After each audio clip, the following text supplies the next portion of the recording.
Now sharing with you white board. जो भी बातें आज हम करेंगे व्हाइट बोर्ड को शेयर करके करेंगे। आप वो सारे पॉइंट्स को नोट करते चलिएगा कि क्या क्या चीजें रही हैं।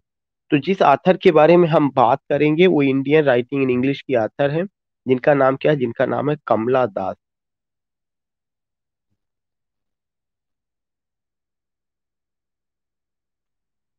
कमला दास के बारे में ये ध्यान में रखना है कि 1934 में she was born, died in 2009।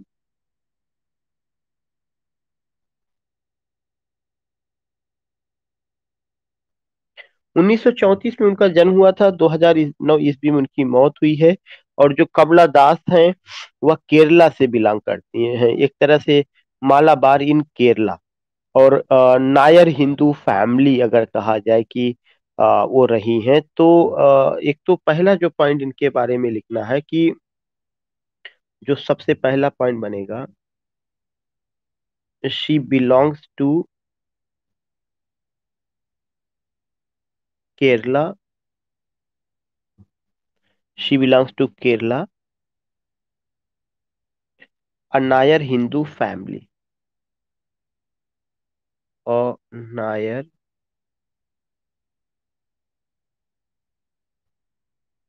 Hindu family, number one. Number two, जो एक और चीज है कि उनका जो माइडन नेम था, एक तरह से कहा जाए कि शादी से पहले जो उनको जिस नाम से पुकारा जाता था, that was Madhavi Kutty. Her MAIDE, her maiden name was Madhavi Kutty, MADHVI,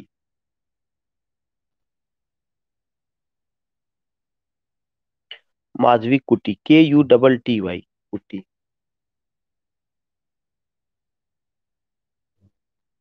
her maiden name was what, her maiden name was Madhavi Kutty. So you will come to know कि यह एक उनका तीसरा पॉइंट रहा है जो आपको ध्यान में रखना है। और दूसरा चीज कि when you talk about this lady, specially Kamala Das, तो उनका जो एजुकेशन हुआ था ज्यादातर होम में हुआ था। स्कूल वगैरह कम जा पाई थी, क्योंकि पहले का सोच लोगों की यही थी कि ऑल दिस थिंग। लेकिन वो देखेंगे कि वो अपने अंकल, उनके अंकल का नाम था नलपत नारायण मेनन। और उनकी जो मदर रही हैं बालामणि अम्मा, वो लोग जो है वेल, अगर मैं कहूँ कि काफी ठीक ठाक उनकी सोच थी, तो उनसे काफी ज्यादा प्रभावित थी। तो एक तीसरा पॉइंट ध्यान में रखिएगा कि she was much influenced,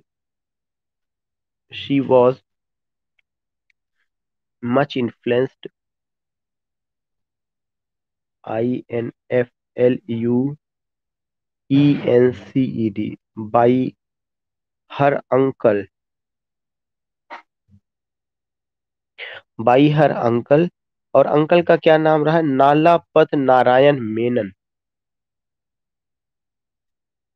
Nalapat Narayana Menon.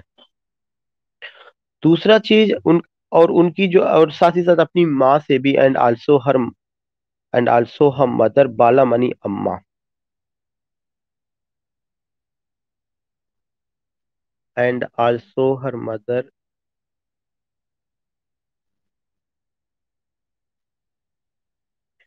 बालामणि अम्मा।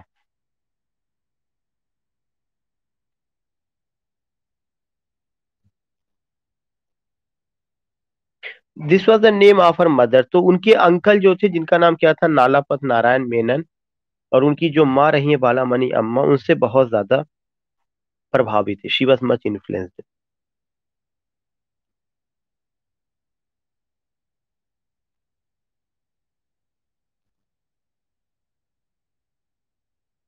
And you will come to know कि ये सारी चीजें रही। स्कूलिंग ज्यादातर उनका कहाँ पे हुआ, घर पे ही हुआ। और बाद में उनको यूरोपियन स्कूल इन कलकत्ता में थोड़ा बहुत उन्होंने अटेंड किया, बाद में वो सब चीजें रही हैं। एंड कभी उनको यूनिवर्सिटी एजुकेशन नहीं मिली। जो कुछ भी रहा था, एलिमेंट्री स्कूल ही उनके लाइफ में आया।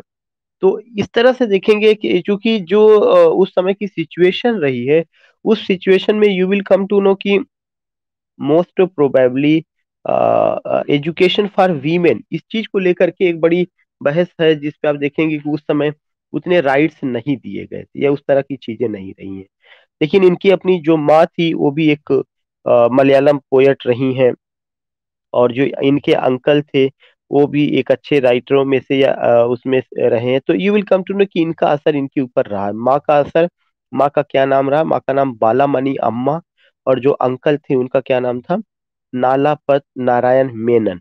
और इनको जो पहली बार अगर स्कूल देखने को मिला या पहली बार वो गई हैं, तो वह यूरोपियन स्कूल इन कलकत्ता करके था। तो एक पॉइंट और लिख सकते हैं, आपकी फिफ्थ पॉइंट या फोर्थ पॉइंट जो होगा, Kamala Das first attended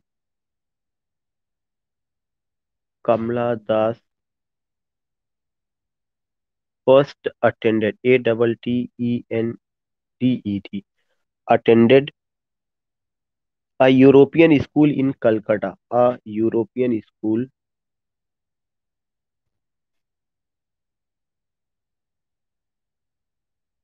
in Calcutta, a European, Kamala Das first attended a European school in Calcutta। पहली बार उनको जो स्कूल मिला वह कौन सा स्कूल था? European school in Calcutta. So मैं ये चीजें आपको नोट करना है कि Kamala Das first attended European school, इसका नाम था इन कलकत्ता। जो बैक साइड की स्लाइड है, she was much influence by her uncle Nalapat Narayana Menon and also her mother, mother का नाम था बालामणि अम्मा। एक और स्लाइड में मैंने आपको बताया था कि she was born in 13 1934 and died 2009। She belongs to Kerala, Malabar जो केरला का है, वहां पे किससे? अनायर हिंदू फैमिली, अनायर हिंदू फैमिली से वो बिलोंग करती थी। हर माइडन नेम वाज माधवी कुट्टी, ये कई बार पूछा जा चुका, आप इसको खुद देखेंगे कि many times it has been asked कि her maiden name was Madhavi Kutty. She was much influenced by her uncle Nalapat Narayana Menon and also her mother Balamani Amma. Kamala was first attended European school in Calcutta. You will come to know कि ये सारी चीजें रही। And जो उनका अपना जो मैरिज थी वो एट द अर्ली एज में हो गई थी, 15 की उम्र में ही। रिजर्व बैंक ऑफ इंडिया के एक एम्प्लाई थे, उनके साथ हुआ था। तो एक पॉइंट आपको ये भी ध्यान में रखना है कि number 6 point,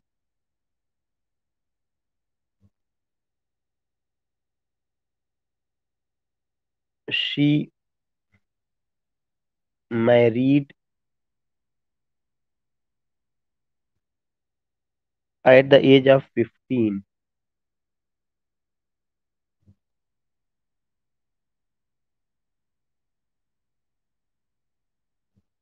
She married at the age of 15 in 1949, in 1949 with an employee of with an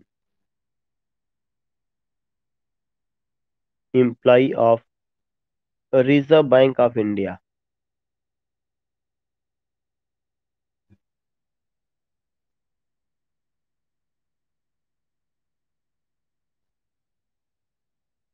Reserve Bank of India,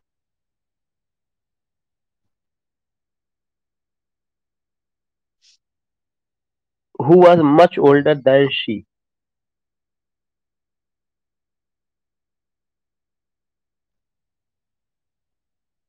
This is who was much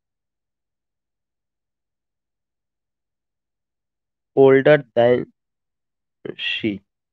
यह एक प्रॉब्लम आप देखेंगे कि उनकी जो शादी होती है, she married at the age of 15 1949, और एम्प्लाई कहाँ से? रिजर्व बैंक ऑफ इंडिया के, who was much older than she. All these things you will find कि हर, और बहुत ज्यादा उनके लाइफ में सुकून नहीं था, या सच अ प्रॉब्लम यू फाइंड कि how her husband treated.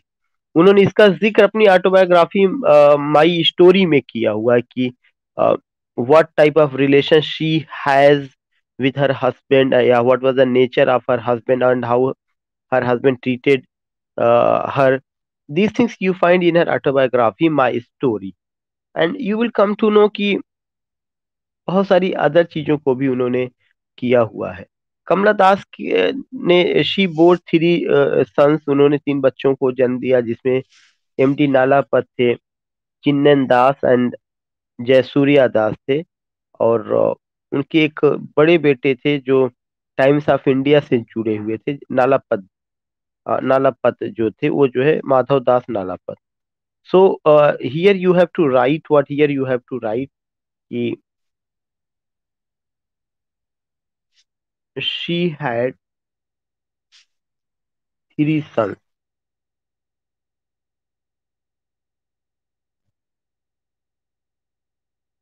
She had three sons, उनके तीन बेटे थे और उन तीनों बेटे के जो नाम है कौन से, एमडी नालापत, माधव दास नालापत। पहले जो रहे हैं माधव दास नालापत,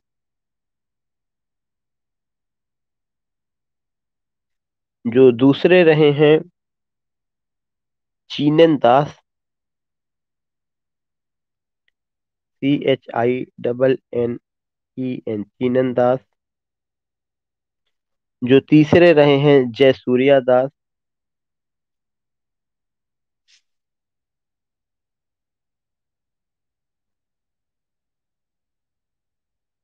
जयसूर्या दास। ये तीन बच्चे रहे, उनमें से जो बड़ा वाला उनका बेटा रहा है, the elder son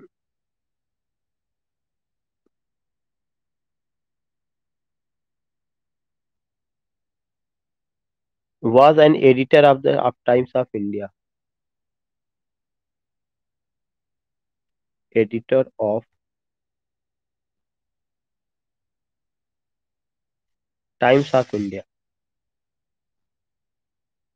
you will come to know कि मैंने तीन पॉइंट बताया कि उनके तीन बेटे रहे। पहले बेटे का नाम माधव दास नालापत है, दूसरे का नाम चीनन दास है, तीसरे का नाम जयसूर्या दास है। इसमें से जो एल्डर है वो क्या था, एल्डेस्ट सन उनका किससे जुड़े हुए थे, टाइम्स ऑफ इंडिया से जुड़े थे। ये सारी चीजें।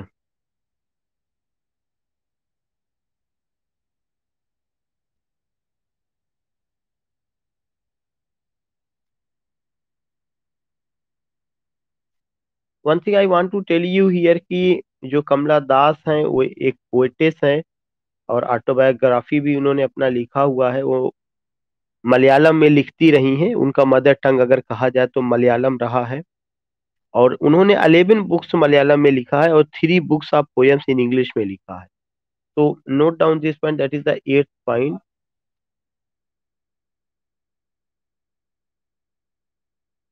She wrote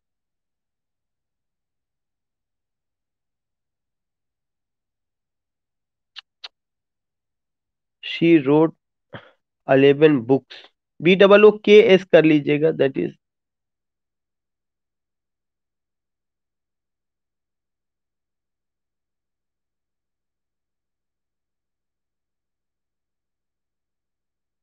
she wrote 11 books in Malayalam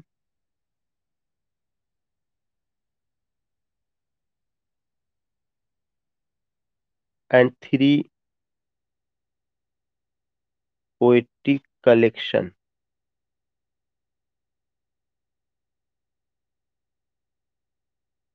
in English.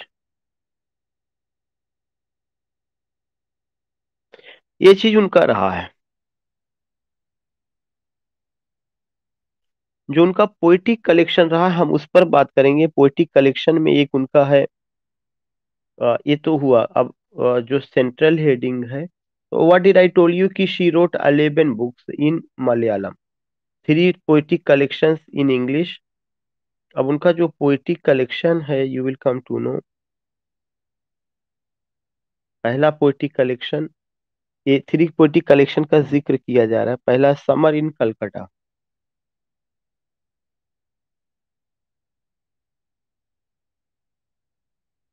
Summer in Calcutta and summer in Calcutta it came 1965।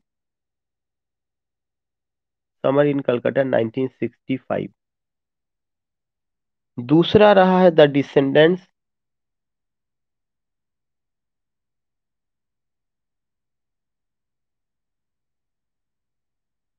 The descendants 1967। 1967। तीसरा रहा है old playhouse and other poems. The old play house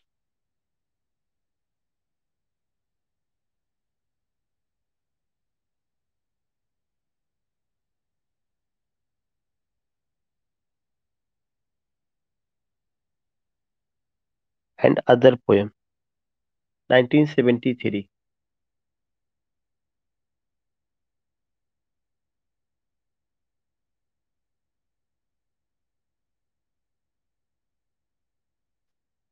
ये तो उनका तीन जो है क्या था, पोएटिक कलेक्शन था, जहाँ पे आप ये देखते हैं कि समर इन कलकत्ता ये एक बहुत इंपॉर्टेंट चीज रहा। Summer in Calcutta 1965, the descendants 1967, the old playhouse and other poems 1973। So you find these thing, और ये सब चीजें बहुत मायने रखती हैं कि किस तरह से रही हैं। So what I want to say, when you go with these points we have to just keep in our mind कि how much these things are significant, ये चीजें कितना ज्यादा सिग्निफिकेंट है या इम्पोर्टेंट है।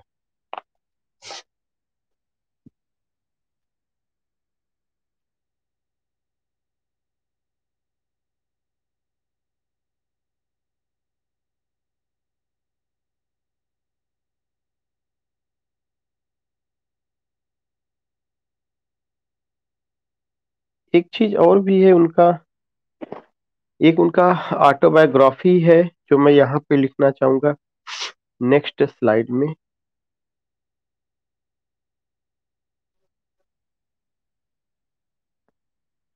ये पूछी जा चुकी कई बार। माई स्टोरी 1976 में आई है।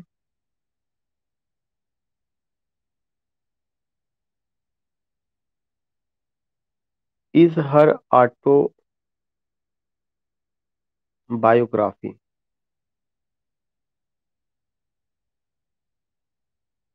माई स्टोरी इज हर ऑटोबायोग्राफी। एक उनका नॉवेल भी है जिसका नाम है Alphabet of Lust.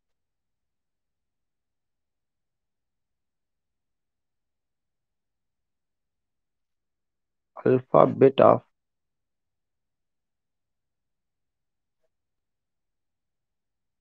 Alphabet of Lust 1976। 1976 is her is her novel. चीजें क्लियर हो रही हैं, किसी को कोई दिक्कत तो नहीं है ना?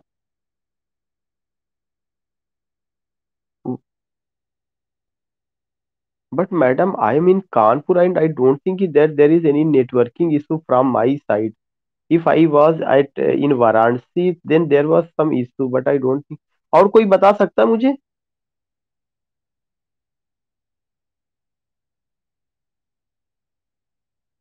अच्छा, वॉइस अगर क्लियर है तो फिर ठीक है। अगर मुझे लगता है अंजलि मैडम को दिक्कत हो रही कि शिल्पी मैडम को। अच्छा, वॉइस इज क्लियर एंड ये पूनम ने कहा था क्या?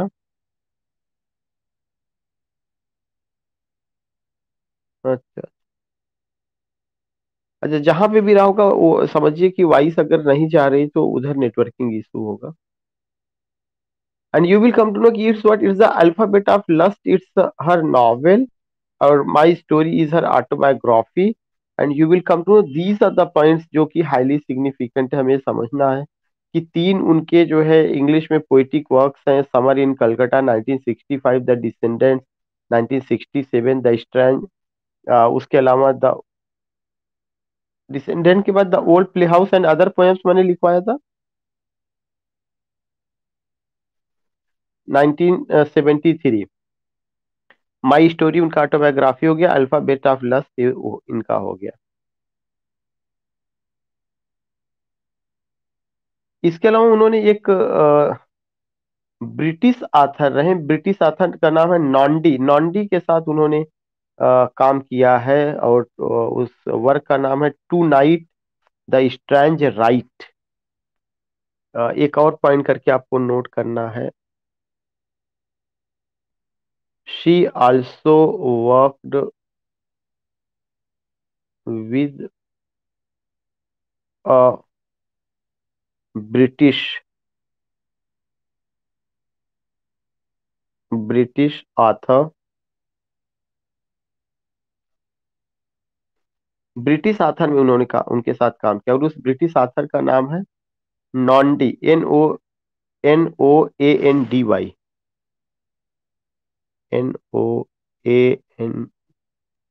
NOANDY, Nandy in to night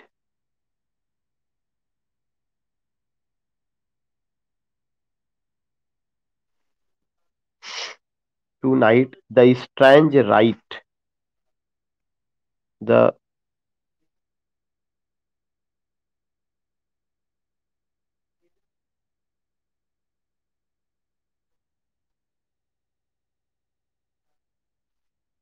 स्ट्रैंज right.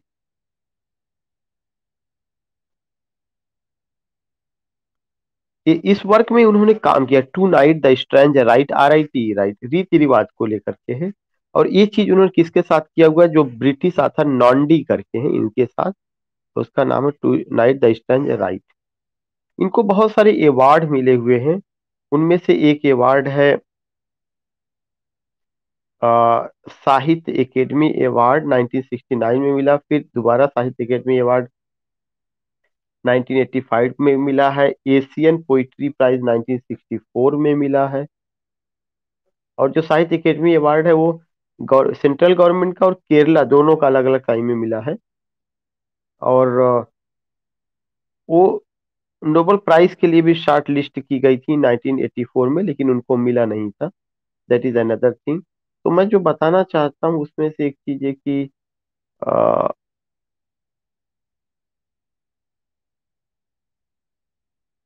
Asian poetry prices,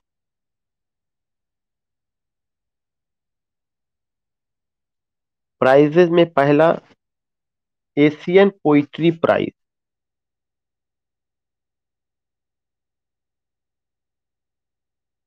Asian poetry prize एक कब मिला हुआ, Asian poetry prize she got in 1964। दूसरा मिला है केरला साहित्य एकेडमी अवार्ड,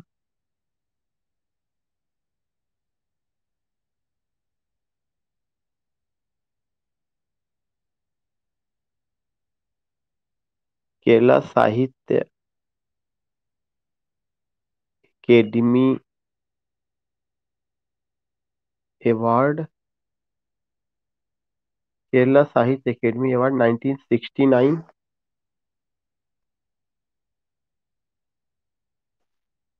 नेक्स्ट है Sahitya academy award,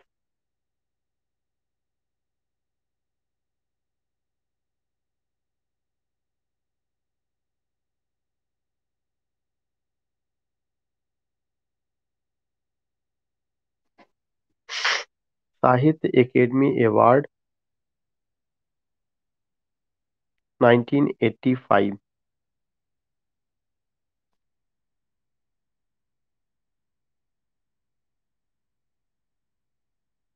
so you will come to these are the points, कौन कौन से पॉइंट है, एशियन पोइट्री प्राइज 1964, केरला साहित्य academy award 1969, Sahitya academy award 1985।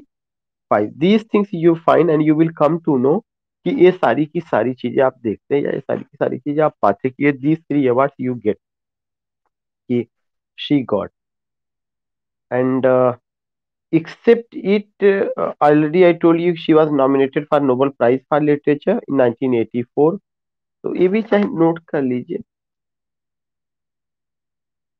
ये भी नोट कर लीजिए चौथा point, she was short listed for Nobel prize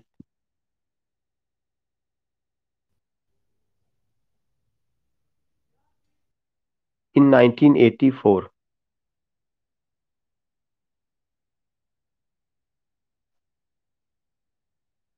आवाज मेरी सब कुछ आ रही है? Okay.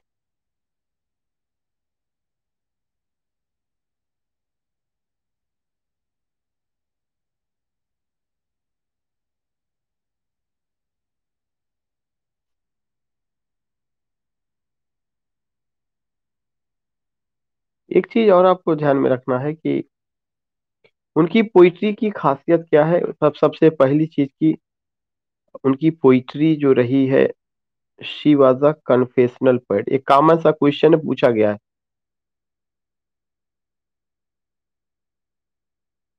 CONFESSIONAL, confessional poet. Confessional poet वह पोएट होता है जो खुल करके चीजों को स्वीकार करता है कि मेरे साथ ये हुआ, और उसको जो है क्या करता है कि लोगों से शेयर करता है कि whatever happened in his life या in her life, he or she accept and shares with others also. वो कन्फेशनल पोएट रही है। उनकी पोइट्री का जो थीम है वो लव रहा है। सबसे इंपॉर्टेंट पॉइंट कि love is the theme of her poetry.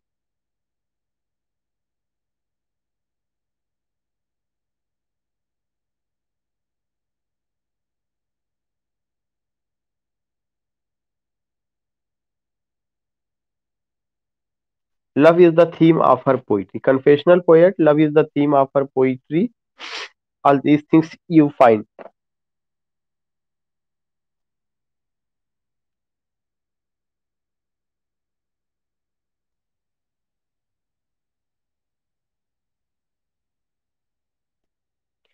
And you will come to know कि ये तो बेसिक पॉइंट्स हो गया, लेकिन कुछ चीजें ऐसी हैं कि उनकी पोयम का और क्या क्या सब्जेक्ट मैटर रहा है या कौन कौन सी इंपॉर्टेंट पोयम रही है। उनमें से दो पोयम पे मैं, पोयम तो उनका बहुत सारा रहा जो मैं भी अभी आपको लिखवा रहा हूँ कि हाँ ये चीजें रही हैं।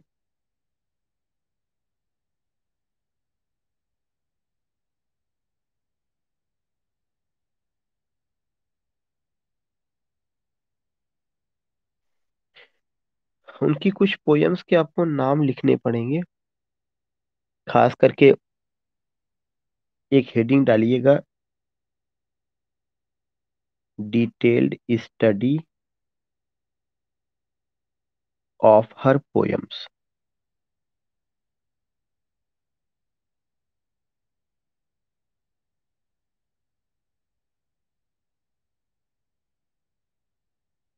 इनमें से जो उनका detail study of her poems रहा है, you will come to know कि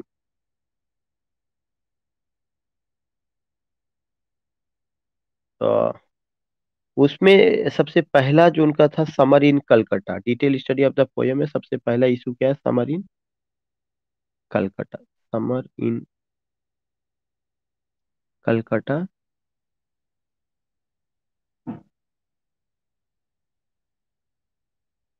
1965 ऑलरेडी पहले ही बता चुके हैं, यह उनका पहला पोइटिक कलेक्शन था। इसमें जो टोटल पोयम आई है 50 पोयम्स आई हैं। It contains 50 poems.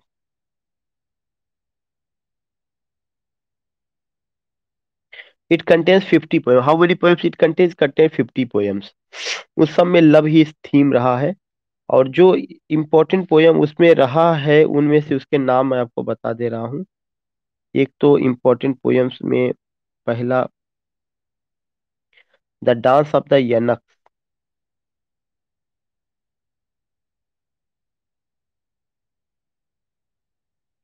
EUNUCHS, EUNUC, the dance of the eunuchs. दूसरा,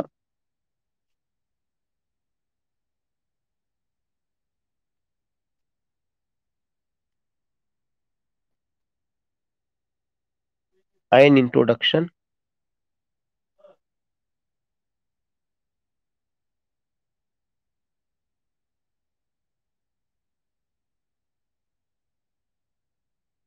एन इंट्रोडक्शन। नेक्स्ट है अ रिलेशनशिप।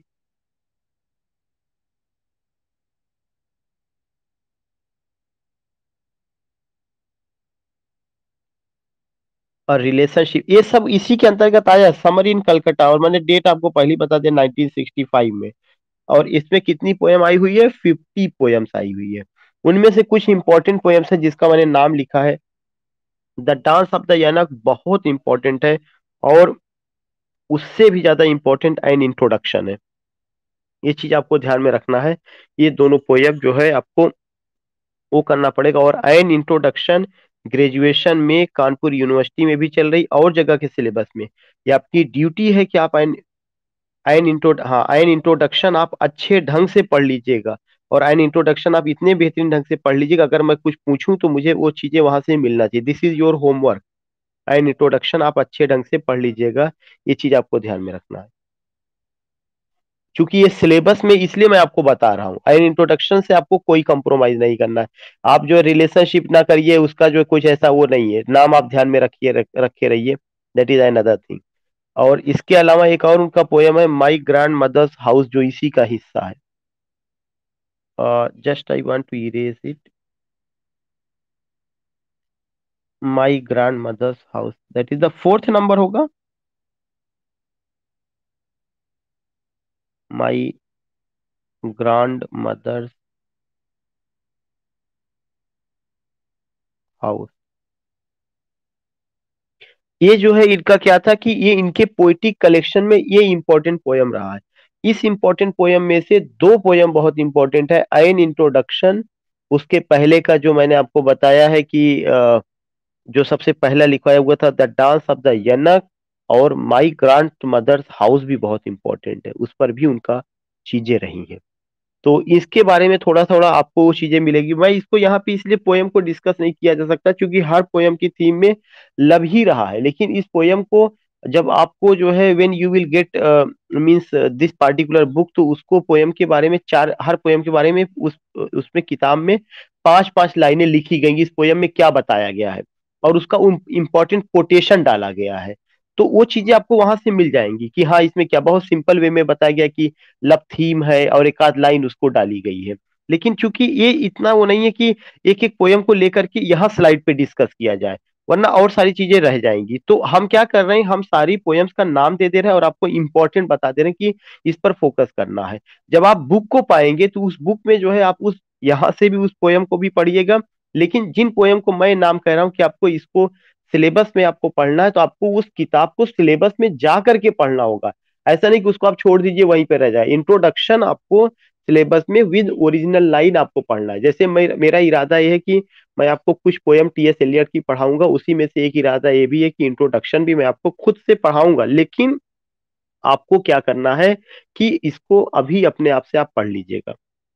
बाकी उसकी इंपॉर्टेंट लाइनें मैं कुछ पोयम्स की पढ़ाऊंगा पीडीएफ फाइल में बना करके। तो यहां तक किसी को कोई दिक्कत, कोई प्रॉब्लम?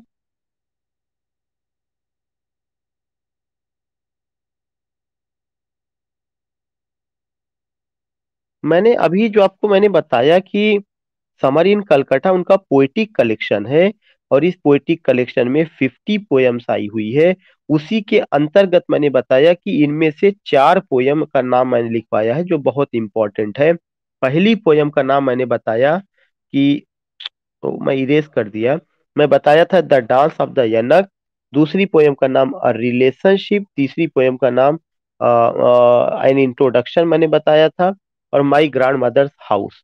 ये चार पोयम, तो ये चारों पोयम समर इन कलकत्ता का है। समर इन कलकत्ता के लिए आपको अलग से प्रयास नहीं करना है। समर इन कलकत्ता में जो 50 पोयम्स आई है, उनमें से ये चार पोयम हर आदमी को पता होना चाहिए। क्योंकि समर इन कलकत्ता की 50 पोयम आप नहीं पढ़ सकते, लेकिन उन 50 में से चार पोयम इंपॉर्टेंट है, जो मोस्ट प्रोबेबली यूजी में, पीजी में, सिलेबस में है। तो नया क्या चल रहा है, क्या परिवर्तन हो रहा है, सिलेबस में क्या आ रहा है, उसके अनुसार आपको देखना पड़ेगा। क्योंकि पोयम के अंदर से जब क्वेश्चन पूछा जाएगा, तो पोयम के अंदर से क्वेश्चन इन्हीं पोयम में से पूछा जाएगा। मैं आगे चलूं, समझ में आ गई पूनम जी मेरी बात? अच्छा। ओके ओके, और इसके अलावा you will come to know कि एक उनका और जो पोएटिक कलेक्शन है उसका नाम है द डिसेंडेंट्स। मैं सेंट्रल में उसको यूज कर रहा हूँ सेंट्रल हेडिंग के रूप में, ताकि पता चले DESCENDENTS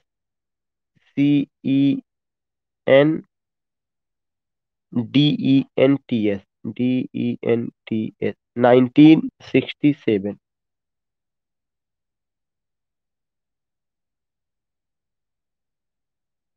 ये इनका दूसरा पोएटिक कलेक्शन है, पहला वाला 65 में आया, दूसरा वाला 67 में आया, the descendants. And you will come to know कि जो ये द डिसेंडेंट्स रहा है, इस डिसेंडेंट्स में कौन कौन सी इंपॉर्टेंट पोयम आई हुई है। एक इंपॉर्टेंट पोयम है द लुकिंग ग्लास।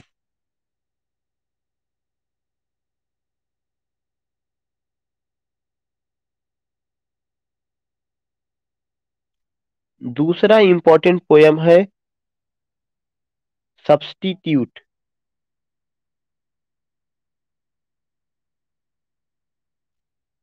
अगर आपने इसे कर लिया हो तो मैं इसी स्लाइड को इरेज करूंगा, क्योंकि आगे की स्लाइड पलटने से मुझे कोई फायदा नहीं। मुझे आप बताइएगा। द डिसेंडेंट दूसरा पोएटिक कलेक्शन है, इसमें जो एक इंपॉर्टेंट पोयम है द लुकिंग ग्लास है, दूसरा कौन सी इंपॉर्टेंट पोयम है, substitute. Have you done it? May I know what is the time? Time क्या है इस समय? 9:09 हो रहा है। वी विल टेक 15 मिनट, तो कम से कम 15 मिनट में हम इनकी इंपॉर्टेंट बातें पूरा कर लेंगे। मुझे नहीं लगता कि किसी को देर हो रही होगी या जाना होगा, कारण है कि आज संडे है। तो I will take only 15 minute, 15 या 20 मिनट्स आई विल टेक। उसमें जितनी पोयम है, चूंकि अब अगर छोड़ा जाएगा तो और लेक्चर में फ्रेगमेंटेड हो जाएगा, तो I will cover the whole. तो द डिसेंडेंट में पहला द लुकिंग ग्लास, दूसरा था सब्स्टिट्यूट, और इसके अलावा मैं यहीं से इसको इरेज करके, तीसरा है आपका जय सूर्या।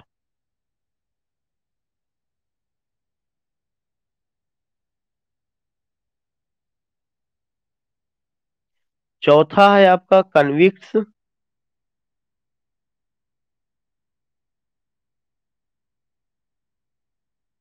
ये सारी चीजें आपको ध्यान में रखना है, सुसाइड, कन्विक्स, ये सब किसका है? These are the part of what, these are the part of that particular उनके वर्क का। मैंने चार बताया या पांच बताया है? सुसाइड, द सुसाइड मैंने नोट नहीं कराया, द सुसाइड,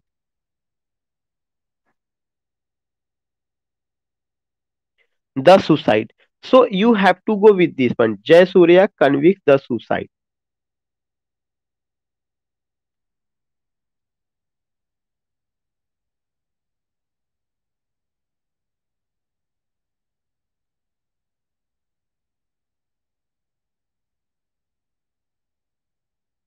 नेक्स्ट है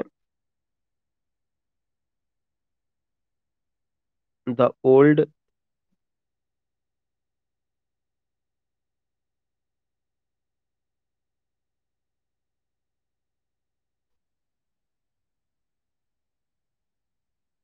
the old playhouse and,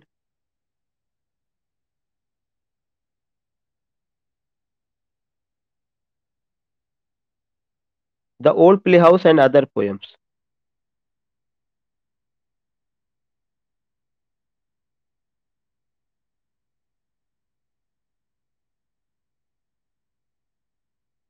the old playhouse and other poems, ये थर्ड एडिशन है एंड 1973।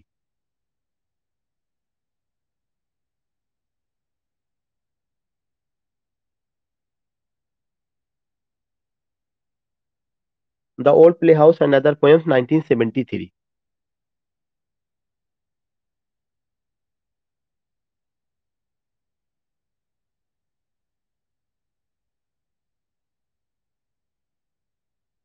ये जो तीसरा जो थर्ड कलेक्शन है, इसमें मैं आपको बता दूं कि you will come to know कि इसमें जो पोयम आया हुआ है 33 पोयम्स टोटल रही है।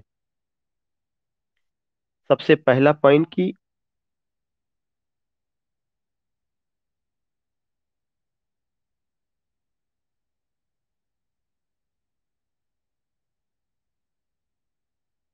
It has 33 poems.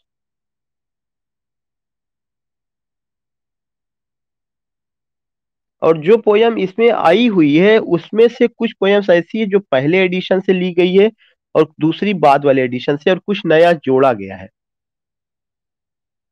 जिसमें अगर आप देखेंगे कि 14 पोयम्स, जो 33 पोयम्स है उसमें से 14 पोयम समर इन कलकत्ता से लिया गया है और 6 डिसेंडेंट से लिया गया है।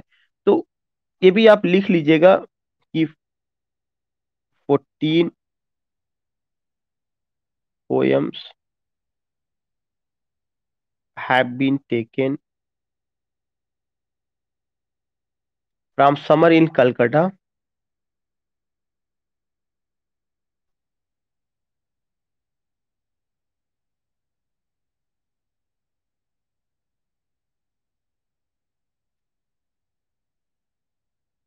and 6 from the descendant.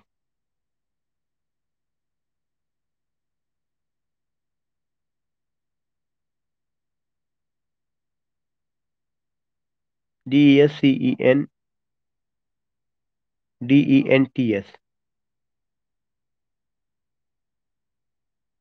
ये इंफॉर्मेशन आपको रखना जरूरी है। कितनी पोयम इसमें रही है? 33 पोयम्स। इस 33 पोयम्स में 14 पोयम कहाँ से लिया गया? उनके पहले वाली समर इन कलकत्ता से 1965 में जो आई है। और 6 पोयम कहाँ से ली गई है? द डिसेंडेंट से, जो 1967 में आई है। बाकी जो बची हुई पोयम है, इसका मतलब 13 पोयम, 14 26 हो गई। 13 पोयम इसमें नया जोड़ा गया है। और जो इनका थर्ड एडिशन आया था, उस थर्ड एडिशन में, सॉरी, जो सेकेंड एडिशन द डिसेंडेंट आया था, उसको मैं भूल गया था बताना। उसमें टोटल 23 पोयम्स आई है। कितनी पोयम आई है द डिसेंडेंट में? 23। कहीं नोट कर लीजिएगा। जहां पे आपने द डिसेंडेंट का लिखा हुआ है, पहला काम ये करिए, वहां पे नोट कर लीजिएगा कि उसमें जो कलेक्शन रहा है 23 पोयम्स का रहा है। अगर हम लोग शुरू से देखें तो शुरू से आपको देखने को मिलेगा कि जो समर इन कलकत्ता है, उस समर इन कलकत्ता में 50 पोयम्स, द डिसेंडेंट में 23 पोयम्स, और उसके बाद आपका जो अभी बात चल रही है, that is the title, the old playhouse and other poem, उसमें 33 पोएम। तो 50, 23 और 33, ये इनका था। 50, 23 और 33 का फिगर आपको ध्यान में रखना है। इसमें भी जो ये पोएटिक वॉल्यूम है, इसमें भी एक ही थीम है, that is quest for love.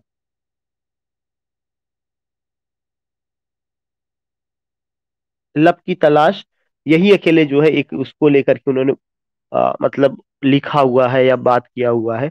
All these things you will come to know. इसमें कौन कौन सी इंपॉर्टेंट पोयम्स आई है, मैं उसको बता दूं। जो इंपॉर्टेंट पोयम इसमें I think you have noted it. Should I go ahead? या अब इसका जो पोयम है उसको आप नोट करिएगा, कौन कौन सी नंबरिंग करके। एक तो इसमें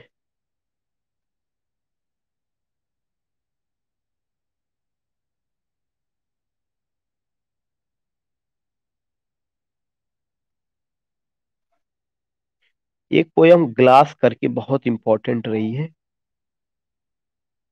GLASS। दूसरा poem the old play house भी इसमें आया हुआ है।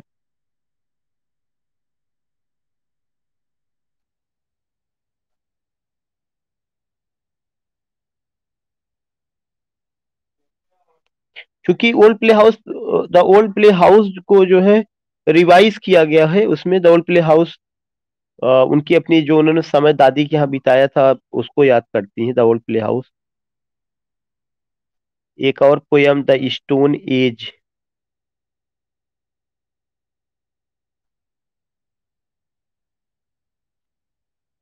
The stone age.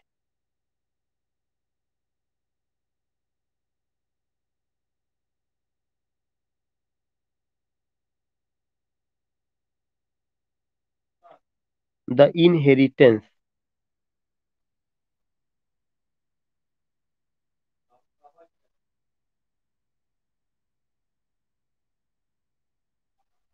The inheritance, Nani. These are the poem. आप जब बुक आपके पास जाएगी you will come to know कि और बहुत सारी पोयम रही है।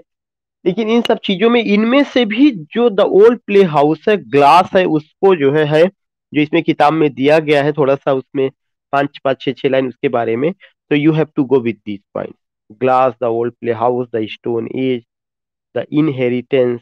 और मैं आपको ये क्यों बता रहा हूँ, इसलिए बता रहा हूँ कि ये सीधे सीधे पूछ लिया जाता है कि ये पोयम उनके किस पोएटिक कलेक्शन में आया है, उनके उस पोएटिक कलेक्शन में कितनी पोयम रही है। उनके बचपन का नाम क्या था? माधवी कुट्टी था। कहाँ पैदा हुई? मालाबार केरला में। कौन सी फैमिली? हिंदू नायर फैमिली। उसके बाद उनके बच्चों का टाइम्स ऑफ इंडिया से कौन जुड़ा था, और तमाम तमाम चीजें आप देखेंगे। अंकल का नाम जिसपे प्रभावित थी, उनकी मदर का, ये सब चीजें। उनकी पोयम में क्या है? कन्फेशनल पोइट्री है, क्वेस्ट फॉर लव है, फेमिनिस्टिक अप्रोच है, ऑटोबायोग्राफी का नाम माई स्टोरी है, एक उनका नावल था द अल्फाबेट ऑफ लस्ट करके रहा है। All these things you find. So what I want to tell you कि आपको बहुत एक्सरसाइज नहीं करना है, लेकिन जितनी चीजें बताई जा रही हैं उन सब चीजों को आपको एक बार आज ही बैठ के रिवाइज कर लेना। उसके लिए अलग से मुहूर्त ना निकालिएगा कि अब मैं पढ़ लिया हूँ या चीजें हो गई है तो I have to just close our notebook. No, not at all. when you get time after noting these things you have to go with all the points, और उस पॉइंट्स को लेने के बाद जैसे ही बुक आपके हाथ में मिलेगा उस चैप्टर को दोबारा उससे सारे पॉइंट्स को वो कर लीजिएगा। लेकिन आपको फिर मैं बता रहा हूँ कि तीन पोयम ऐसी है जिसके लिए आपको नेट का सहारा लेना पड़ेगा, उसको मैं बाद में बताऊंगा भी। एक एन इंट्रोडक्शन, फिर से आप नोट कर लीजिएगा। दूसरा poem the dance of the eunuch, उसको आपको बात करनी है। तीसरा पोयम जो है मैंने आपको जो बताया था एक माई ग्रांड मदर्स हाउस। ये तीन पोयम ऐसी है जो आपको पढ़नी है, डिटेल में पढ़नी है। बाकी और जितना किताब में दिया गया है, जितना मैं बता रहा हूं उससे काम चल जाएगा। लेकिन एक्स्ट्रा एफर्ट के लिए आपको यहाँ से करना पड़ेगा। क्यों करना पड़ेगा? क्योंकि मुझे पता है कि हर साल यहाँ से क्वेश्चन आता है और ये यूजी पीजी लेवल पर है। जैसे हमें जो है टीएस एलियट का मतलब कि अगर मैं द वेस्टलैंड पे डिटेल में बात ना करूं, लव सॉन्ग ऑफ जेलफ्रे प्रूफ्राक पे बात नहीं करूंगा, तब वो चीज कंप्लीट नहीं होगा। जैसे जब हम लोगों ने बात किया था डब्ल्यू बी ईट्स को, तो सेकेंड कमिंग पे बहुत देर तक बात हुई थी। तो ऐसी चीजों को जब हम लोग इस सिलेबस को कवर कर लेंगे, तो अगर हम लोगों के पास समय रहेगा तो हम लोग कुछ ना कुछ ओरिजिनल टेक्स्ट पर भी बात करेंगे। रिमेम्बर दैट, उस टेक्स्ट को बात करने से चीजें आपकी और क्लियर हो जाएंगी। इसलिए मैं चाहता हूं कि जल्दी से जल्दी सारे आथर्स के बारे में आपको पूरी इंफॉर्मेशन मिल जाए। ये ना रहे कि कोई आथर रह गया है, उसके बाद उनसे रिलेटेड जो टेक्स्ट है, चाहे पोइट्री हो, खासकर पोइट्री पोइट्री चूंकि उसका पीडीएफ फाइल पोयम का बना के पढ़ाना पड़ेगा, तब जाके वो चीजें होंगी। लेकिन नॉवेल वगैरह तो आपको लाइव आके डिस्कस कर लेंगे तब भी चीजें हो जाएंगी। सो इस पार्टिकुलर चीज को आपको कवर करना है। तो अगर ये चीज हो गया हो तो मैं आगे चलूं।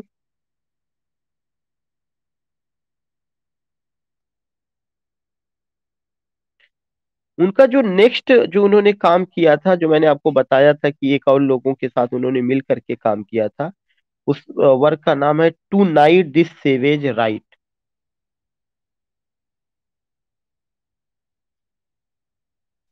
To night this, my God,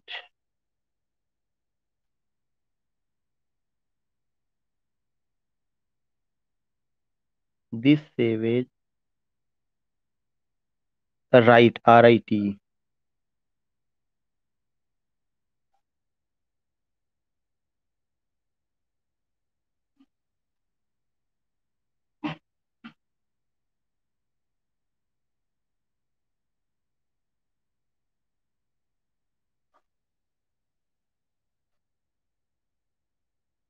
ये जो आई है 19, ओ माय गॉड मैंने फिर गलत लिखा, 19, this anthology upon 1979।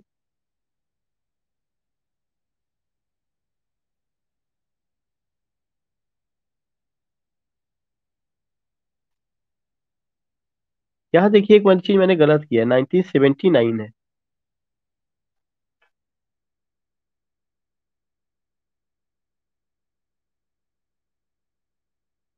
1979। And you will come to know ये जो 1979 है, इसमें उनका जो वर्क था, मैंने बताया था कि किसी ब्रिटिश राइटर के साथ भी उन्होंने जुड़ करके काम किया था। इसमें जो पोयम रहा है, वो पोयम जो है 15 पोयम्स को रिप्रिंट किया गया या चीजें रही हैं। और इसमें भी उनका जो सबसे इंपॉर्टेंट चीज का था कि disgusted with life of lust. एक बहुत इंपॉर्टेंट पॉइंट है कि disgust with life of lust. उन्होंने ऐसी जिंदगी से नफरत किया जिसमें लस्ट बहुत ज्यादा भरा रहा हुआ हो, केवल जो है फिजिकल रिलेशनशिप या इस तरह की जो चीजें थी, उस चीज से उनको बहुत नफरत थी। तो वही है discussed with life of lust, discussed with life of lust, this is the thing. And you will come to know कि इसके अलावा और तमाम चीजें रही हैं जो इस पोयम में रहा है, जिसमें एक उन जो इम्पोर्टेंट पोयम्स है, अगर मैं उसकी बात करूं तो उन इम्पोर्टेंट पोयम्स में एक है फैंटम लोटस। ये पूछा जा चुका है, फैंटम। इसमें केवल आपको नाम ध्यान में रखना है, आपको ये नहीं ध्यान में रखना कि उस पोयम में क्या कहा गया, लेकिन कौन सी पोयम इसमें आई हुई है। एक तो है आपका phantom lotus,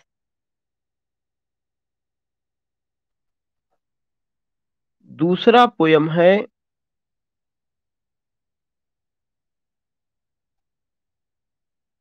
the blind walk the lion,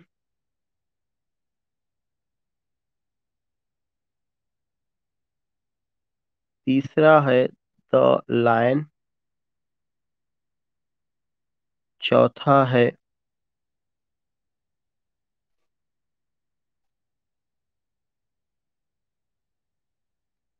a man is a season,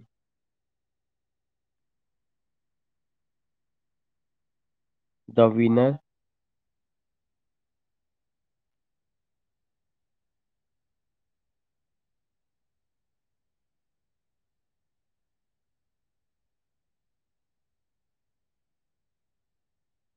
the sunshine cat.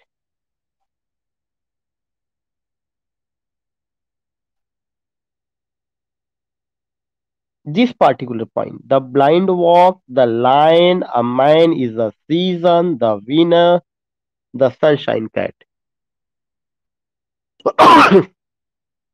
So in this way you will come to know कि tonight this savage right we have done।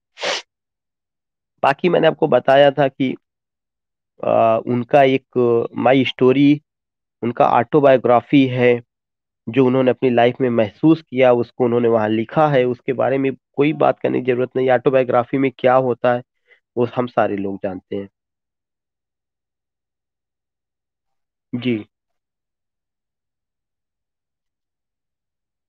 इसमें poem का जो collection है वो नहीं दिया गया, इसमें ये दिया गया है कि जो बहुत सारी पोयम रही हैं उसमें उसको लेकर के रीप्रिंट किया गया है, 15 पोयम्स को रीप्रिंट किया गया है।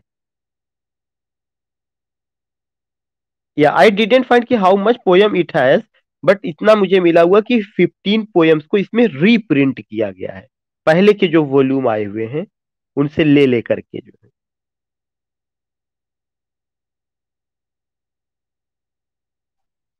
तो आपको ये समझ में आ गया, क्या चीज समझ में आ गया कि माधवी कुट्टी उनका नाम, कमला दास के नाम से उन्होंने लिखा, माधवी कुट्टी उनका माइडन नेम था। और इसके अलावा जो है उनका अपना माई स्टोरी जो उनका ऑटोबायोग्राफी रहा है, वो चीजें रही हैं। माई स्टोरी में उन्होंने एक बहुत बेहतरीन लाइन कही है जो मैं आपको लिखवाऊंगा नहीं, ऐसे मैं बता दे रहा हूँ, when you will get book उसमें वो चीज आएगा। उन्होंने, मैं आपको सिंपल सा बता दे रहा हूँ कि उन्होंने लिखा है a poet's raw material is not stone or clay. कहीं कह रहे हैं कि पोयट का जो मटेरियल होता है, ना तो वह पत्थर होता है ना तो वह मिट्टी होती है, क्ले होता है। It is her personality. Poet का मटेरियल उसकी पर्सनालिटी होती है, जो वह अनुभव करता है, जो वह अपनी जिंदगी में महसूस करता है, उसी को सजा करके संवार करके नए रूप दे करके वह लिटरेचर में प्रस्तुत करता है। पोयट पत्थर को देखकर आकर्षित नहीं होता, पोयट जो है मिट्टी को देख करके आकर्षित नहीं। मिट्टी और पत्थर का मतलब है कि वो चीजें जो है उससे नहीं, बल्कि उसकी खुद की पर्सनालिटी, उसका अपना खुद का जिंदगी ही सबसे बड़ी चीज होती है, जो उसका सब्जेक्ट मैटर होता है। ये बात उन्होंने माई स्टोरी में कही है। एंड आई डोंट थिंक कि इसके लिए बहुत कोई जरूरी है कि आप इसको लिखिए, you will get that thing.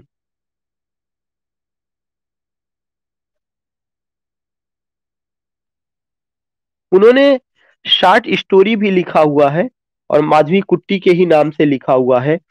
एक उनका इम्पोर्टेंट ऐसे भी है जो मैं यहाँ पे आपको ऐसे बताना चाहूंगा। वो कहती हैं कि लिखती, what women expect out of marriage and what they get. औरत शादी से पहले क्या उम्मीद करती है, और शादी के बाद उसको क्या मिलता है। ये उनका एक ऐसे है जो काफी मतलब फेमिनिस्टिक पॉइंट ऑफ व्यू से औरत के राइट्स को लेकर के उन्होंने काफी बात किया हुआ है। तो उसको लेकर के उन्होंने किया है। बिल्कुल आप ये समझिए कि जो वर्जीनिया वुल्फ आपका वेस्ट की रही है, वो इंडिया की जो है कमला दास रही है, जो राइट्स वीमेन राइट्स को लेके बहुत बातें करती हैं। उनका कई स्टोरीज है, why not more than one husband, I have lived beautifully, all these things you will find. तो जो भी इंपॉर्टेंट चीजें थी, अब वो मैंने बता दिया। अगर मैं आपको ये बताऊं कि माई स्टोरी उनका ऑटोबायोग्राफी है, तो मैं नई चीज क्या बताई, तो पहले लिखवा चुके हैं माई स्टोरी उनका ऑटोबायोग्राफी है। अगर मैं आपको ये बता रहा हूँ कि उन्होंने कुछ स्टोरीज लिखा है, कुछ क्रिटिकल एसेज लिखे हैं, उसका ये टाइटल है, तो वो मैंने आपको बता दिया है, वो किताब में है, उसमें आप पाएंगे, उस पर रहा है। लेकिन मैं आपको फिर से बताना चाहता हूँ कि जितने पॉइंट्स बताए गए हैं, इन सारे पॉइंट्स को जा करके चाहे नोटबुक में जहां पर भी होगा कर लीजिएगा। उसके बाद आपके पास जब समय मिलेगा, तीन पोयम फिर से मैं आपको रिपीट करा दे रहा हूँ। An introduction, the dance of the eunuch, my grandmother's house, ये तीनों नोट कर लीजिएगा। और इससे रिलेटेड जो भी मैटर आपको मिलेगा पढ़ने के लिए पढ़ लीजिएगा, और चीजें करिएगा। ठीक है। और आई थिंक कि now we should conclude our lecture. We have 16 people this time. Just I want to know कि 17 पीपल, किसी का कुछ क्वेरी हो, कोई डाउट हो। हाँ, एक और बात पहले जो मैं बताना चाहता हूँ, कि आप लोग अपने आप को बिल्कुल इधर जो है समझिए कि you have done very well. लेकिन मैं लगातार अब टेस्ट सीरीज जैसा चलाऊंगा, क्योंकि अब आपके ऊपर इतना प्रेशर नहीं है, मेरे ऊपर इतना प्रेशर नहीं है कि सिलेबस को एक्सीड करने की जरूरत है। सिलेबस अपने बिल्कुल पीक पर है। अगर ये कहा जाए कि पीक, अगर मुझे आप केवल 10 दिन का समय देंगे, तो 10 दिन में आपके पूरे सिलेबस को बिल्कुल जो है कुछ भी नहीं बचेगा। लेकिन मैं ये नहीं चाहता हूँ कि केवल सिलेबस खत्म करना ही फॉर्मेलिटी हो जाएगी। मैं चाहता हूं कि हम पूरा एक टेस्ट सीरीज बिल्कुल निकालना चाहते हैं, और इसीलिए शाम के समय अब आपकी कोई क्लास नहीं होगी। शाम के क्लास की आपको कोई जरूरत नहीं है कि जो राइटर मैं सुबह पढ़ा रहा हूं वही राइटर शाम को करूं। कारण है कि ज्यादातर राइटर हो चुके हैं, गिने चुने राइटर अगर होंगे तो 7 या 8 होंगे, मैं गिने चुने बात बता रहा हूँ। और वो 7 8 राइटर हम मॉर्निंग सेशन में जो चला रहे हैं इसी में कवर करेंगे। इसी में हम उनके टेक्स्ट की बात करेंगे, इसी में हम उनके पोयम की बात करेंगे। शाम के लिए आपको बिल्कुल मैं फ्री कर रहा हूं कि सेल्फ स्टडी प्लस टेस्ट के लिए आपको हर तीसरे चौथे दिन मैं टेस्ट का करीब 80 क्वेश्चन से लेकर 100 क्वेश्चन लेकर आऊंगा। और वो जो है आपका टेस्ट होगा, बाकायदा एक्सप्लानेटरी टेस्ट होगा। एक्सप्लानेटरी जैसे हमने शुरू में कराया था, क्वेश्चंस आपको दे दिया जाएगा, आपको करना है। फिर उसके बाद हम लोग क्या करेंगे, टाइम निकाल करके उस टेक्स्ट का जो भी स्कोरिंग होगा वो आपको खुद से पता चल जाएगा, लेकिन हर क्वेश्चन को एक्सप्लेन मैं करूंगा। तो ये चीजें आपको माइंड मेकअप इसके लिए, इसलिए कि कई लोगों का आया हुआ था कि जो लोग जूनियर एडेड का फॉर्म डाले हुए हैं उनका सिलेबस क्लियर नहीं है, और तमाम दिक्कतें हो रही। तो ये जो टेस्ट होगा, खासकर हिस्ट्री ऑफ इंग्लिश लिटरेचर तो हर जगह में है। तो मैं हिस्ट्री ऑफ इंग्लिश लिटरेचर से शुरू करूंगा, उसके पहले भी मैंने कहा था, और कुछ मिले जुले भी क्वेश्चन होंगे। तो जितना चीजें आपको पढ़ाई गई हैं, आप उस चीज को रिवीजन करते रहिए। लेकिन मैं आपको टास्क पहले दे दे रहा हूँ कि इस टास्क में क्या होगा। उस टास्क में सबसे पहला जो क्वेश्चन होगा वह फॉर्म्स ऑफ लिटरेचर होगा, फॉर्म्स एंड मूवमेंट। आप ये नोट कर लीजिए कि पहला टेस्ट फॉर्म्स एंड मूवमेंट होगा। उसमें 100 क्वेश्चन भी हो सकता है या 85 क्वेश्चन हो सकता है। इसलिए forms and movement, forms of drama, forms of poetry, forms of novel, forms of pros को अच्छे ढंग से कवर करना शुरू कर दिए। कोई एक्सक्यूज नहीं होना चाहिए कि मैं नहीं कर पाया, और कोई ये नहीं कहेगा कि मैं पहले के लेक्चर नहीं अटेंड कर पाया था। बात पहले के लेक्चर की नहीं, जो लोग हमसे जुड़े हुए हैं वो लोग जो है अभी गवर्नमेंट जॉब में है, उन्होंने पहले बहुत पढ़ा हुआ है, उनको बहुत सारा ज्ञान है, तो वो एक्सक्यूज ये करके नहीं कि मैं पहले आपका क्लास नवंबर से नहीं ज्वाइन किया, तो मैं अभी से ज्वाइन किया हूं, तो मैं बीच में ज्वाइन किया हूं, ये सारे बहाने आप अपनी टोकरी में रख करके तब टेस्ट में अपियर होइएगा। No excuse at all. नहीं टेस्ट में अपियर होइएगा, मुझे बहुत प्यार से बता दीजिएगा मैं आपके टेस्ट में नहीं अपियर होना चाहता हूं। कारण है कि अभी तक जो आपका चल रहा था, मैं दबाव में था। मैं दबाव में इसलिए था, मुझे सिलेबस एक्सीड करना था। अगर मैं सिलेबस पूरा नहीं करता तो मेरे ऊपर एक स्पॉट लगा रहता है, मैंने टाइम से उसको नहीं किया। कई लोगों से मेरी बात हुई, और मैं कोशिश में यही था कि हर हाल में मैं 15 अप्रैल तक कर देता, क्योंकि 15 अप्रैल के बाद रमजान शुरू हो जाएगा, तो मैं इतना बात आपसे को ना पढ़ा पाता और ना ही इतना समय दे पाता, क्योंकि आदमी सारा दिन व्रत रहने के बाद नहीं कर सकता था। लेकिन आज मुझे खुशी ये है कि मैं 15 मार्च को भी इस कंडीशन में हूं कि अगर मैं 10 क्लास लूंगा तो मैं एक बार सारे सिलेबस को कवर कर दूंगा। तो अब मेरे ऊपर प्रेशर नहीं है। आप ये नहीं कह सकते कि मैंने चीजें नहीं की, I have done. Now the ball is in your hand. आपको उसको जो है यूज करना है। और मैं जो है क्या हूं कि अब मैं I will play the role of referee, मुझे रेफरी का रोल प्ले करने दीजिए। आपको करना है, ये मुझे बात करनी थी, इसलिए मैं आपसे, मेरी हम्बल रिक्वेस्ट है, हाथ जोड़ के आपसे निवेदन है, विनम्र प्रार्थना है कि मेरे टेस्ट से आप भागिएगा नहीं, और ना कोई एक्सक्यूज करिएगा कि मैंने नहीं पढ़ा। सारे वीडियोस अवेलेबल है आपके पास, पहले से भी चीजें अवेलेबल है आपके पास, किताब भी चली जाएगी। मैं लगातार अभी जो मैं क्लास नहीं ले पा रहा हूँ, उसीलिए मैं थोड़ा सा परेशान हूँ कि वर्क लोड बहुत ज्यादा है। रात में 1-1 बजे तक काम करना पड़ रहा है उस किताब को फाइनल करने, क्योंकि कोई किताब आती इतना आसान नहीं होती। लोगों को लगता है किताब आ गई, लेकिन बहुत वो चीजें होती हैं। लेकिन फिर अगर मैं, जब फुर्सत मुझे होगी, तो एक सूत्री कार्यक्रम केवल टेस्ट होगा। मैंने अपनी बात रख दी, अब अगर किसी और को कहना हो तो आप अपनी बात बताइए कहीं।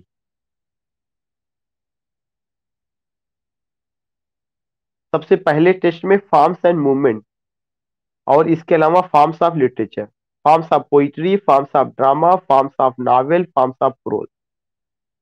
4 टॉपिक आप ये कर लीजिएगा। और जो ये होगा, मतलब जितना भी होगा, सबसे पहले फॉर्म से शुरू होगा, उसके बाद आपका कहाँ पे चलेगा, फिर हम उसमें कुछ question history of English literature के जोड़ते चलेंगे। अभी मैं आथर की कोई बात नहीं कर रहा हूँ। आप आथर अपनी हिसाब से तैयार करिए, स्किप कर दीजिए, उससे मेरा मतलब नहीं है।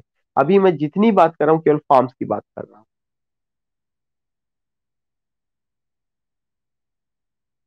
और फिर मैं आपसे रिक्वेस्ट कर रहा हूँ कि टेस्ट ना छोड़िएगा। अगर टेस्ट आप छोड़ेंगे तो मुझे कहते हुए ये थोड़ा सा awkward लग रहा है कि मैं क्लास में आपको इंटरटेन नहीं कर पाऊंगा।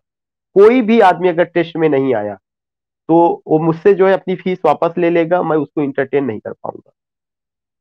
क्योंकि ये पूरा कंपटीशन ऐसा नहीं कि आपको पढ़ाने से जुड़ा हुआ है, ये मेरी प्रेस्टीज से जुड़ा हुआ है कि मुझे any how I need selection. अभी तक मैंने कहा मैं परेशान में था ना, इसलिए मैं कुछ कह नहीं पा रहा था, बहुत पोलाइट वे में मैं आपके साथ चला, और तमाम चीजें रही हैं। लेकिन अब आपको मेरे साथ जुड़ करके करना होगा। आपको नहीं करना, मुझे तुरंत व्हाट्सअप करिएगा, सर मैं आपके टेस्ट में नहीं अपियर हो पाऊंगा, मैं नहीं कर सकता हूँ। आप अपने रास्ते, मैं अपने रास्ते, लेकिन अब आपको मेरे साथ चलना पड़ेगा। जितनी भी चीजें, कोई एक्सक्यूज मैं नहीं सुनूंगा, मैं इतना बार बार मैं कह दे रहा हूँ। कोई नहीं, हफ्ते में दो नहीं, हफ्ते में हो सकता है एक ही होगा, लेकिन उसके पूरे कार्यक्रम को होते होते वो पूरा का पूरा 1 हफ्ता लग जाएगा। कारण है कि अगर आप एक दिन टेस्ट देंगे तो 100 क्वेश्चन को सॉल्व कराने में मुझे 2 दिन चाहिए या 3 दिन लग सकता है। आप तो सॉल्व कर देंगे, लेकिन जब मैं उसको एक्सप्लेन करूंगा तो उसके 4-4 जो विकल्प होंगे, 5 विकल्प होंगे, उसको बताने में, क्योंकि उस टेस्ट को ऐसा नहीं कि आप अपियर हो गए, आपको स्कोर मिल गया, उससे कोई मतलब नहीं होगा। जब तक मैं उसको सॉल्व खुद से नहीं कराऊंगा, तब तक उसका कोई मतलब नहीं होगा।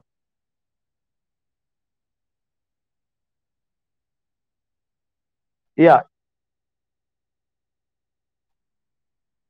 अनडाउटली, चूंकि मैं बता रहा हूं कि ये जो भी रहा है, मेरी पॉलिसीज हमेशा रही है कि किसी भी तरह से पहले चीजों को वहां तक पहुंचिए। देखिए, जो अभी तक आपने पढ़ा हुआ है, आप सारे लोग यंगर ब्रदर और सिस्टर जैसे हैं। मैं ये नहीं चाहता कि आपको कहीं से भी ह्यूमिलिएट ये होना पड़े कि आप अगर शमीम के साथ जुड़े थे तो आपको कोई चीज नहीं मिली।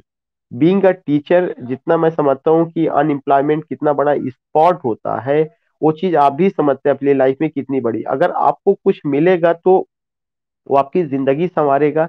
लेकिन मेरे साथ जुड़ने से एक चीज है कि मैं उस चीज को बहुत पैशनेट होता हूँ और उस पैशन के साथ चीजों को मैं इसलिए जोड़ रहा हूँ कि आपको वो बहुत जरूरी है, क्योंकि जब कोई एक वॉर होता है, उस वॉर में हमेशा चीजें होती हैं कि पहले उसका प्रिपरेशन होता है, फिर उस प्रिपरेशन की एक्सरसाइज होती है। अब आप ऐसे सोल्जर हैं जो पूरी चीजों को प्रिपेयर कर लिए हैं, लेकिन बैटल फील्ड में जाने से पहले आपको उसकी एक्सरसाइज होनी जरूरी है।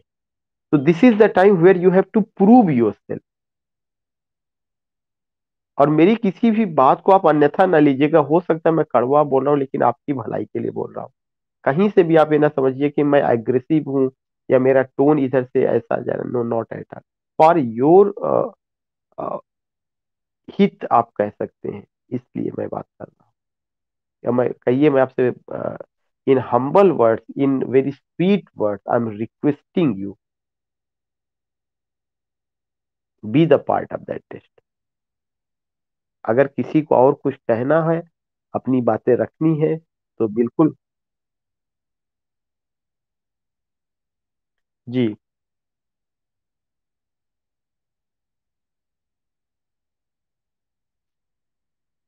नहीं नहीं, अभी आप ना देखिए एंग्रीली मूड में, नहीं तो एंग्रीली मूड में आपको एंग्री नजर ही नहीं आएगा, क्या फायदा होगा। नहीं नहीं नहीं, आप जब टेस्ट में अपियर होंगी तो उसके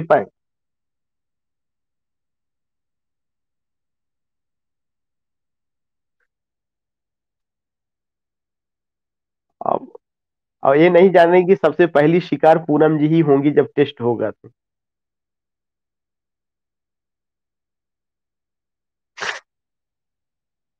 हाँ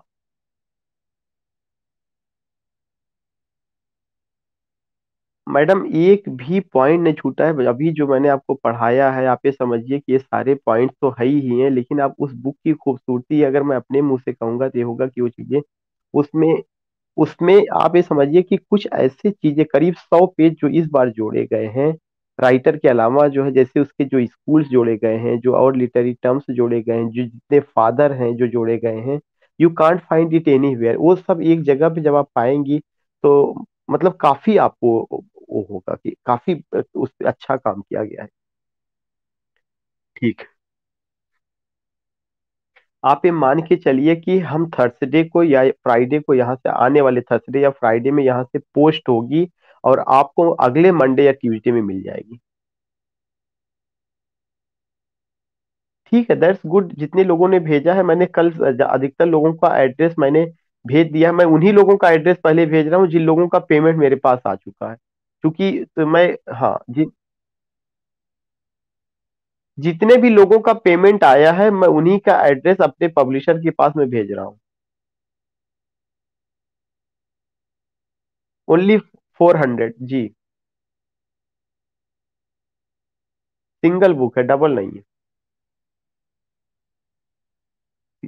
हाँ सुन रहे, श्वेता मैडम सुन रहे। पहले पहले हाँ श्वेता मैडम, मैं प्रीति मैडम बात कर, श्वेता मैडम क्या करें जी। गुड मॉर्निंग जी।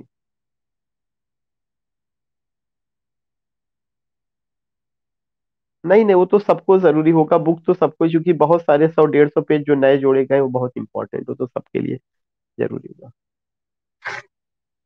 हाँ हाँ हाँ, जरूर। हाँ, और जब भी एड्रेस लिखिएगा, अपना नाम, केयर ऑफ, मोबाइल नंबर ये मिस ना करिएगा, पिन कोड जरूर होना चाहिए। हाँ, ये चीज ध्यान में रखिए, कुछ लोगों ने कल मेरे पास भेजा तो सीधे केयर ऑफ करके भेज रहे हैं, तो उसमें जब मैं पब्लिशर के पास भेजूंगा वहां से थोड़ी केयर ऑफ से चला जाएगा। जो मुझे आप भेज रहे हैं उसमें बाकायदा अपना नाम की, जैसे प्रीति मैडम का कल आया था मेरे पास, तो उनका बाद में सही आया था, मैंने दोबारा उस चीज को मैंने भेजा। बट रिमेम्बर दैट कि, जी जी जी जी जी सर।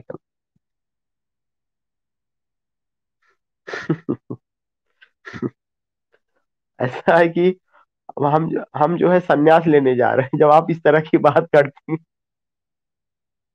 ठीक है, ठीक ठीक है मैडम। ठीक।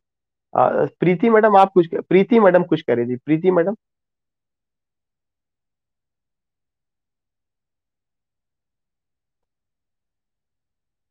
नहीं नहीं नहीं, पहला टेस्ट जो है आपका वेंसडे या थर्सडे को होगा, क्योंकि अभी थोड़ा सा मैं ये कह रहा हूँ कि थोड़ा सा किताब पे काम चल रहा है, जैसे ही मैं उससे उभर जाऊंगा तो फिर आप लोगों को मैं अमरीश पुरी नजर आऊंगा। मैं नहीं चाहता हूँ कि मैं विलेन बनूं और आप लोग हीरो बने रहे और मुझे इनकाउंटर करें। इसलिए आप लोग तैयारी अपना शुरू किए रहिए, और पहला टेस्ट आपका आपका नहीं मैडम, मैं जो चीजें पढ़ा चुका हूँ उसके लिए इसकी एक्सक्यूज ना करिए। पहला टेस्ट आपको थर्सडे या फ्राइडे में, इसलिए मैं अभी से आपको बता दे रहा हूँ कि इसके लिए आप अपने आप को प्रिपेयर करिए, चाहे जैसे करिए, लेकिन थर्सडे या फ्राइडे को पहला टेस्ट। जी, थर्सडे या फ्राइडे।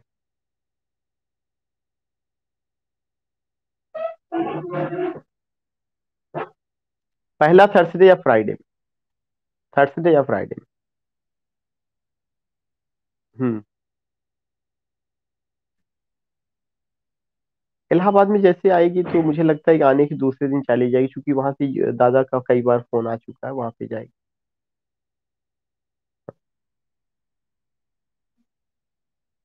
ठीक, और किसी को कुछ?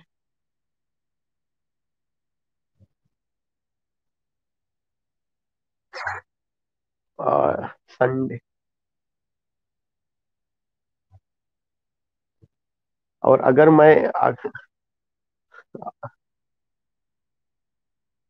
ठीक है, आप पहला अभी होने दीजिए, मैं फिर जरूर वो करूंगा। पहला मुझे होने दीजिए, पहला करने दीजिए, मैं उसके बाद 2 दिन बाद संडे को भी करा दूंगा। पहला होने जी, ब्रजपाल। बस एक में एक ही रहेगा, क्योंकि वो पूरा करते करते हो जाएगा, एक में एक ही केवल रहे। हाँ, एक ही मैं रखूँ, एक में एक ही। नहीं नहीं, वो एड्रेस सही है, वो एड्रेस सही है। मोबाइल नंबर आपका तो है ही, आपका नोट है, लेकिन फिर भी जो है वो सही है, कोई दिक्कत नहीं। जी पूरा। ठीक है, ठीक ठीक। ओके। ठीक है, तो we will meet, if if there is a chance we will meet in the evening for later terms. हाँ, लेकिन जब तक मैसेज नहीं ड्रॉप करूंगा तो वेट ना करिएगा, क्योंकि आज संडे हो सकता है कहीं जाना भी हो जाए। अगर जब मैं उससे पहले मैं मैसेज ड्रॉप करूँ। हाँ, मैंने दे दिया है, मैंने आपको 3 पोएम का दिया हुआ है ना, तीनों पोएम आप उसको ध्यान में रखिएगा। ठीक हो।